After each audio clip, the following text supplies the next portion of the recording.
안녕하세요. 영클리닉 조영신 원장입니다. 오늘은 지방 흡입 수술을 받은 후에 실패해서 다시 수술을 하는 지방 흡입 재수술을 어떻게 그리고 어떻게 잘 하면 성공적으로 할 수 있는지에 대해서 얘기해 보겠습니다.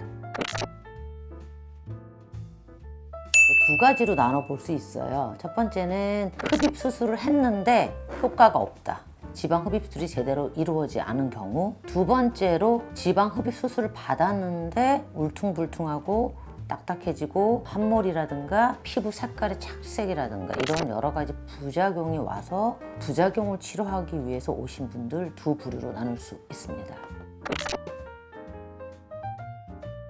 지방 흡입술을 받았어요. 근데 효과가 없다. 초보 의사한테 받은 경우에 해당됩니다. 그러니까 초보 선생님들은 이제 지방층을 찾는 테크닉이 굉장히 어렵기 때문에 지방층을 제대로 못 찾으면요, 물만 나오거나 피만 나오거나 그래서 지방이 거의 안 뽑히게 되는 경우에 해당됩니다. 그래서 지방 흡입술의 술기가 부족해서 지방층을 찾지 못하는 경우에 해당됩니다. 사실은 이런 경우는 치료가 굉장히 간단합니다. 왜냐하면 지방층을 못 찾아서 그냥 지방이 그대로 남아있는 경우죠. 그래서 보통은 지방 흡입 수술을 다시 하면 됩니다. 근데 물론 캐뉼라가 한번 지방층 아니면 다른 부위에 들어가서 움직였기 때문에 처음 수술보다는 좀 다릅니다. 그러나 약간 유착이나 살짝 그런 부분이 남아있어요. 그래서 그런 경우는 툰메센트 용액을 집어넣어요. 마취 용액을 집어넣고 나서 그 단단한 조직을 녹이는 시술을 먼저 선행을 합니다. 그리고 나서 지방 흡입술을 다시 처음부터 시행하면 됩니다. 물론 지방 흡입술이 굉장히 어려운 수술이기 때문에 내가 원하는 부위의 지방을 다 흡입을 해야 되고 지방층만 뽑아내서 통증이 일단 없어야 되고 끝나고 나면 뭔가 붓기도 없고 제일 중요한 거, 아무리 어려운 부위든 지방이 딱딱해서 안 뽑히는 부위든 어떤 부위든 다 흡입이 가능해야 됩니다. 그렇게 뽑고 맨 마지막에 이렇게 수거풀 레이저를 통해서 피부를 탄력을 주면은 성공적으로 치료가 가능합니다.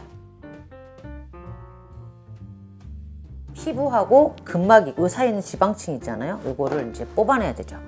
이렇게 뽑아내야 되는데 근막을 많이 건드린다. 초기에 멍과 붓기가 굉장히 많이 심하고 그리고 멍이 빠지고 나면 이 조직이 굉장히 딱딱해집니다. 그래서 단단한 조직이 되게 많이 생기면서 울퉁불퉁한 부작용이 생길 수 있고요. 지방층을 뽑다 보면 너무 많이 과도하게 흡입을 해서 완전히 이렇게 피부와 근막이 늘러붙는 유착 현상이 생기는데 지방이 거의 남지 않고 지방을 다 제거하면 함몰 부작용과 울퉁불퉁한 부작용이 생길 수 있습니다. 그리고 이제 흡입을 하다 보면 이제 지방층에 찾지 못하고 피부층에 너무 올라가서 흡입을 하게 되면 피부에 생기는 변화가 생깁니다.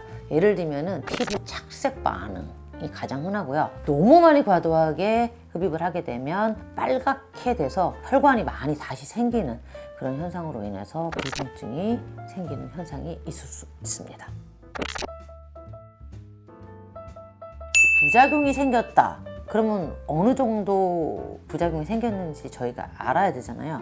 그래서 그냥 손으로 만지하거나 터치하거나 하는 그런 것도 하지만 가장 중요한 거는 재수술을 할 때 플랜을 짤 때 치료에 가장 중요한 가이드라인이 되기 때문에 초음파를 시행해서 지방층의 두께 그리고 유착 조직이 얼마나 두꺼워져 있는지 그리고 지방층 사이에 유착 조직이 얼마나 많이 생겼는지 그리고 피부층은 얼마나 두꺼워져 있는지 이런 것들을 전부 다 확인할 수 있습니다. 비수술적 요법이 있고 수술적 요법이 있습니다.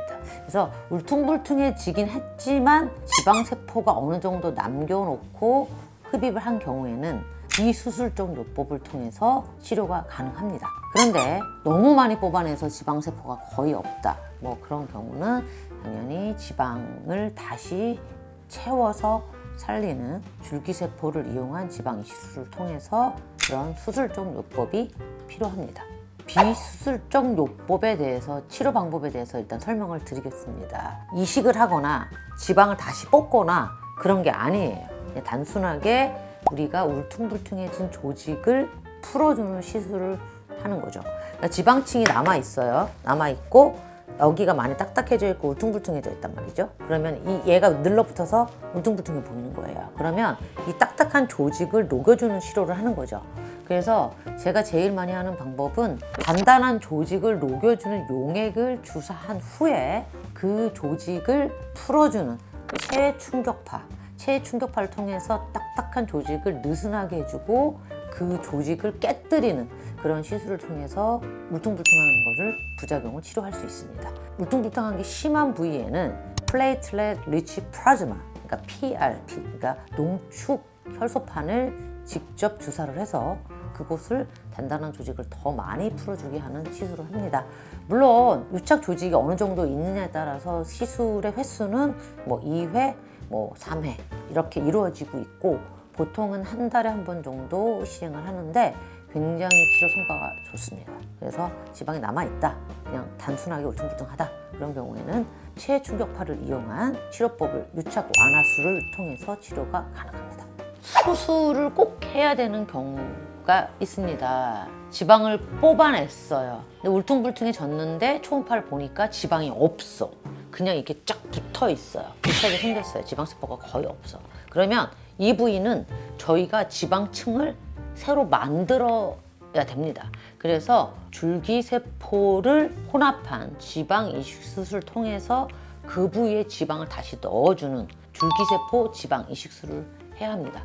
물론 딱딱한 조직이고 거의 지방층이 없기 때문에 바로 지방 이식을 하게 되면 아무리 줄기세포를 혼합했다 하더라도 생착률이 떨어지기 때문에 이식을 하기 전에 수술 당일날 체충격파를 이용한 유착 완화술을 먼저 시행한 후에 줄기세포를 만들어내고 그 다음에 이식용 지방을 다시 뽑아서 둘을 혼합해서 그 꺼진 부위, 그러니까 함몰이 되고 울퉁불퉁한 부위에 다시 이식을 하게 되면 성공적으로 치료가 가능합니다.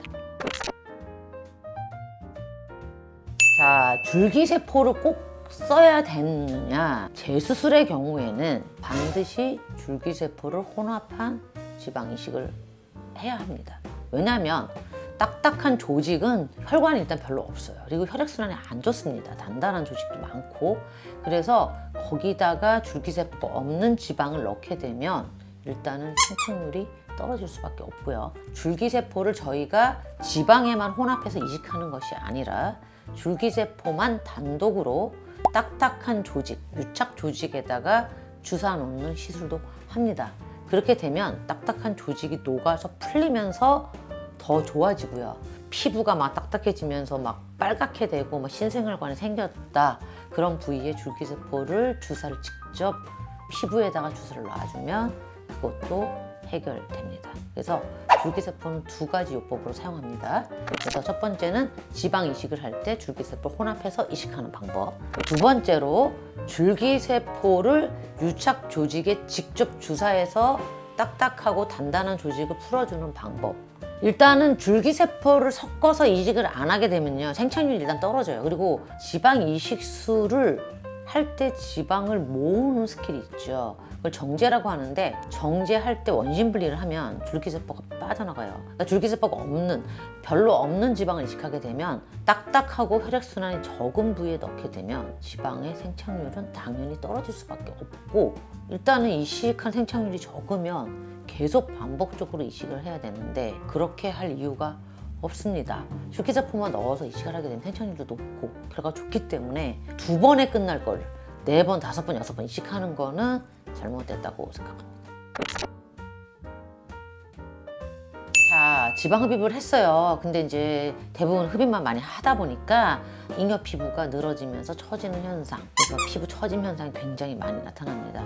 그런 경우에는 일단 수술 다 끝난 후에 아큐스컬프 레이저를 피부 밑에 진피층에 직접 조사를 하게 되면 피부가 이렇게 줄어드는 그런 리프팅을 할 수 있습니다. 그래서 아큐스컬프를 이용해서 피부 처짐 현상도 충분히 해결할 수 있습니다. 지방흡입 재수술은요, 어떤 부위도 다 할 수 있어요. 그냥 부위는 제한이 없다.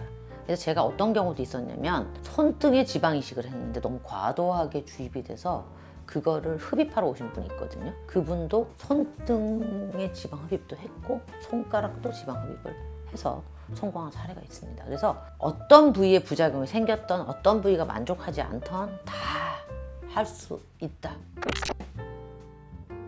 초기 지방 흡입술과 재수술의 차이점은요, 굉장히 틀리거든요. 왜냐면은 처음 지방 흡입은 깨끗한 도화지에 우리가 그림을 그리는 거랑 똑같아요. 근데 재수술의 경우는 막 그림이 막 지저분하게 그려져 있어요. 거기다가 더 입히고 모양을 만들어내기 때문에 딱딱해진 유착 조직을 풀어야 되고 없는 지방을 다시 채워야 되고, 그렇기 때문에 더욱더 어려운 고난이도 수술입니다.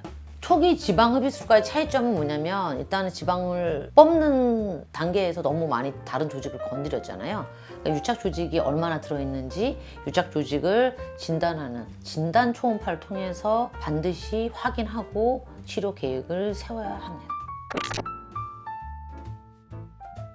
이게 굉장히 중요한 얘기죠. 첫 번째로 지방 흡입술이 완벽해야 돼요.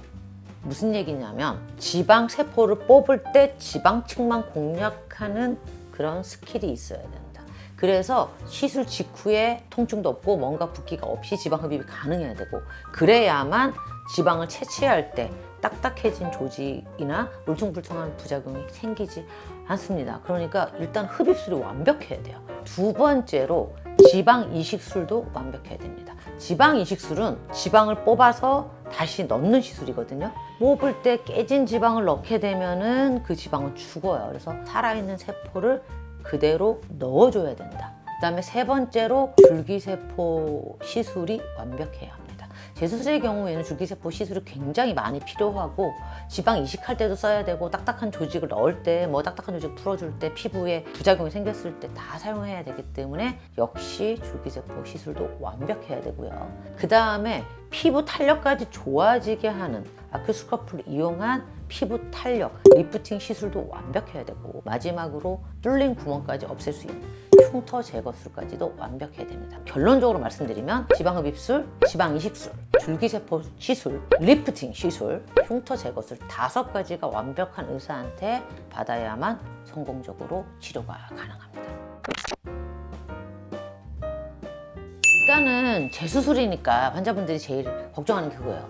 처음보다 많이 아프지 않을까 막 걱정하시는데, 저 같은 경우에 기본 원칙이 있습니다. 한 번 뽑았던 부위, 그 부위가 울퉁불퉁해지고 딱딱해졌다, 그리고 지방이 없어, 다시 흡입을 하진 않습니다. 절대로. 왜냐하면 더 나빠지거든요. 그래서 이렇게 생각하시면 됩니다. 흡입이 가능한 부위만 뽑아내요. 그리고 지방을 채취할 때는 건드리지 않은 부위에서 지방을 채취해요. 그러니까 회복 기간은 똑같습니다. 마취도 국소 마취랑 똑같고, 끝나고 나서 뭔가 붓기 별로 없고 다 똑같습니다. 일단은 압박복은요, 이렇게 생각하시면 됩니다. 비수술적 요법을 받은 사람은 필요 없습니다. 어차피 수술을 안 했기 때문에. 근데 이제 수술적 요법을 통해서 이제 재수술을 한 경우, 지방 흡입을 다시 새로 뽑는 경우, 채취할 지방을 뽑아내서 이식술 목적으로 지방을 채취한 경우, 지방 채취한 부위와 지방 흡입술을 한 부위는 압박옷을 입어야 합니다. 흡입 양에 따라서 2주부터 한 달까지 착용을 해야 합니다. 보통 재수술 결과는 수술 당일날 알 수 있습니다. 울퉁불퉁한 부작용이라든가 함몰 부작용을 치료하기 위해서 지방을 이식한 경우에는 다음날 어느 정도 성공적인 걸 알 수 있고요. 지방 이식의 생착은 3개월 정도 지나면 알 수 있기 때문에 3개월까지 기다려 봐서 지방이 어느 정도 살아났는지 알게 됩니다. 그래서 재수술은 3개월 정도면 저희가 성공 여부를 알 수 있습니다. 저는 항상 그렇게 얘기하거든요. 미용 수술을 받으려고 실패하신 분이에요. 미용이 목적으로 수술하신 분이에요. 그렇기 때문에 제것만 하는 시술은 전 잘 권하지 않습니다.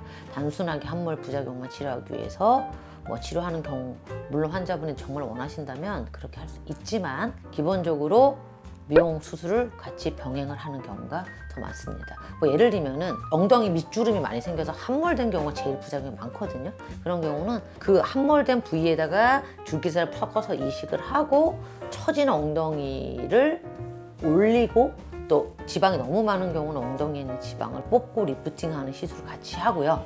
그 다음에 허벅지에 지방이 많이 남아있다면 허벅지 지방을 다시 뽑을 수 있고 모양을 예쁘게 만드는 시술을 많이 합니다.